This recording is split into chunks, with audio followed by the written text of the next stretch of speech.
जी नाजरीन अस्सलाम वालेकुम। मैं हूं शरीफ चिश्ती बिजनेस प्लान में आज आपकी खिदमत में हाजिर हूं।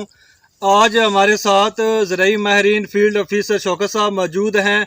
तो बहुत से किसानों भाई की ये शिकायत एक आ रही थी, कमेंट्स आ रहे थे जो है पोटाश के बारे में, धान की फसल को जिसमें धान की तमाम वैरायटीज़ आ जाती हैं, बिलखसूस इरिफाइन की वैरायटी जो इस वक्त तकरीबन हरी भरी खड़ी है, जोबन पे है और उसका जो दौरानिया है वो आ चुका है।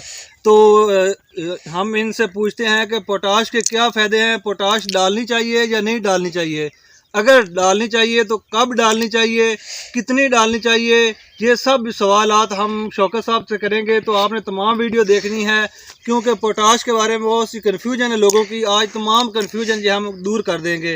अस्सलाम वालेकुम शौकत साहब। वालेकुम सलाम जी शौकत साहब, ज़िम्मेदार भाई जो इधर हमारे इलाके में या सोशल मीडिया पे मैं देख रहा हूँ तो पोटाश के बारे में बहुत से गुरेज कर रहे हैं, कहते हैं कि बस हमें ही खर्चे क्यों करने हैं। तो उनको थोड़ा सा गाइड रहनुमाई कीजिएगा कि पोटाश डालनी चाहिए फसल को या नहीं डालनी चाहिए।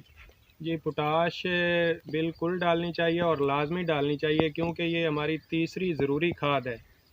क्योंकि 3 खादें हमारी ज़रूरी हैं, फास्फोरस, नाइट्रोजन और पोटाश। ठीक होगी। आपने अमूमन देखा होगा कि NPK जो स्प्रे है हमारा, हाँ हाँ। उसमें भी फास्फोरस प्लस नाइट्रोजन और पोटाश तीनों का मिक्सचर NPK स्प्रे होता है क्योंकि वो तीनों ही ज़रूरी खादें हैं।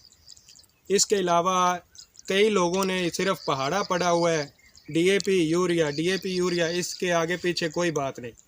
लेकिन पोटाश सब खादों की माँ है।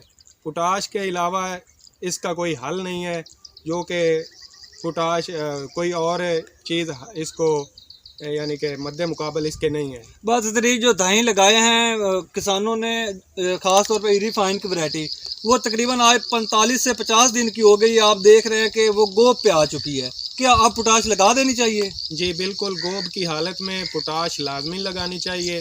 पोटाश पौधे की कुव्वत मुदाफ़त बढ़ा देती है। पौधे की या उसमें दाना भरता है उसमें भी वो? पहली बात तो जब पौधे की कुव्वत मुदाफ़त बढ़ जाएगी तो सारा मसला बेहतरीन हो जाएगा। क्योंकि कुव्वत मुदाफ़त अगर इंसान के अंदर कुव्वत मुदाफ़त ज़्यादा होगी तो वो हर चीज़ मैनेज कर सकता है। अब किसान भाइयों के ये कन्फ्यूजन भी दूर करें कि लिक्विड डालनी चाहिए या दानेदार, ये और कोई टाइप की कौन सी पोटाश जो है हम इस्तेमाल करें, और उसका तरीकाकार भी आपने बताना है। लिक्विड पोटाश हमारे पास फ्रूटेरियन है, उसमें 20% फास्फोरस है, इजाफी खूबी है उसमें फ्रूटेरियन में, और वो कम अज़ कम 6 से 7 लीटर इस्तेमाल पर एकड़ होनी चाहिए, कम अज़ कम। उसका तरीकाकार क्या है, किस तरह इस्तेमाल करनी चाहिए? तरीकाकार उसका यानी कि पानी खुश्क थोड़ा कर लें धान में और फ्लडिंग, उसके साथ 10 से 15 किलो यूरिया इस्तेमाल करके आप फ्लडिंग कर सकते क्या अब हैं। यूरिया का कोई साइड इफेक्ट या नुकसान नहीं होगा? नहीं, क्योंकि धान गिरने का खदशा हो सकता है। उसमें उसका कोई नुकसान नहीं है। वो एज ए एक्टिव करने के लिए उसको ज़्यादा फ़ायदेमंद है। उसके साथ धान जो है एक तरतीब के साथ सारे अपने तैयार अब हो प्रॉब्लम जाएगी। ये हो रही है कि जो आखिरी दानेदार थैली है वो भी हमने डालनी है, पोटाश भी लगानी, साथ अब खाद भी कह रहे हैं, ऊपर झुलसाओ का एक्टिवेटर स्प्रे भी हमने NPK करना है। तो इसका किस तरह हमने शेड्यूल बनाना है? पहले दानेदार डालें, पोटाश डालें या स्प्रे करें? पहले आप ऐसे करें कि अपना जब ज़मीन खुश्क हो पोटाश इस्तेमाल कर लें। पानी लगाने के बाद जब पानी आप भर जाएंगे उसके बाद आप दानेदार इस्तेमाल कर लें और उसके बाद आप स्प्रे कर सकते हैं, जो कि चमक वगैरह के लिए इस्तेमाल करते हैं। अच्छा, आप फी एकड़ ये पोटाश का कितना तकरीबन खर्चा आ जाएगा जो वो किसान भाई आपका लगाना खर्चा चाहते हैं? तकरीबन 1500 से 1600 खर्चा है पर जो एकड़। किसान भाई नहीं पोटाश लगाना चाहते उनका नुकसान भी बता दें कि आपके पौधों को इतना नुकसान हो सकता है, ये थोड़ी सी लापरवाही ये इस गरज से। पौधों का इसलिए नुकसान हो सकता है कि जो गर्मी आ रही है आजकल, मौसम आप देख रहे हैं कि गर्मी काफ़ी ज़्यादा हो चुकी है, तो पौधों का क़ुव्वत मुदाफ़त कम हो जाती है, तो उसकी वजह से एवरेज में काफ़ी फ़र्क आता है। चूँकि पानी अगर फसल में खड़ा भी हो तो शाइनिंग वो फसल की नहीं होती जो कि होनी चाहिए, और जहाँ पोटाश इस्तेमाल हुई होती है वहाँ फसल हरी भरी और क़ुव्वत मुदाफ़त होती है, क्योंकि तो फसल हरी भरी और एकदम सारी।